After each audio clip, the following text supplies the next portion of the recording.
Ahmedabad crime બ્રાન્ચે વર્ષ 1992માં થયેલી એક સનસનાટીભરી હત્યાનો ભેદ ઉકેલી કાઢ્યો છે। વટવા વિસ્તારના કુતુબનગરમાં શમશુદ્દીન નામના શખ્સે તેની ગર્લફ્રેન્ડ શબનમની હત્યા કરી તેના મૃતદેહને ઘરમાં આવેલા કૂવામાં દાટી દીધો હોવાની વિગતો સામે આવતા પોલીસ દ્વારા જેસીબી મશીનની મદદથી અવશેષો શોધવા માટે ખોદકામ શરૂ કરવામાં આવ્યું છે। આ કેસની વિગતો મુજબ ફરઝાના ઉર્ફે શબનમ નામની યુવતીની અંદાજે 35 વર્ષ પહેલાં નિર્મમ હત્યા કરવામાં આવી હતી। મુખ્ય આરોપી શમશુદ્દીન, જેનું હાલ મૃત્યુ થયું હોવાની શંકા છે, એ તેની ગર્લફ્રેન્ડ શબનમની હત્યા કરી હતી। પ્રેમ પ્રકરણ અને લગ્નેતર સંબંધોને કારણે આ ગુનો આચરવામાં આવ્યો હોવાનું મનાય છે।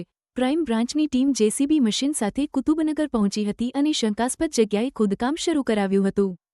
ખોદકામ દરમિયાન ક્રાઇમ બ્રાન્ચને મહિલાના કેટલાક અવશેષ મળી આવ્યા છે, જેને હાલ ફોરેન્સિક લેબમાં તપાસ માટે મોકલવાની તજવીજ હાથ ધરવામાં આવી છે।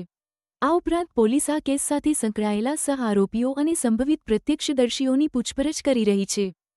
ફોરેન્સિકના રિપોર્ટ બાદ પોલીસ સત્તાવાર રીતે હત્યાનો ગુનો નોંધી આગળની તપાસ તેજ બનાવી।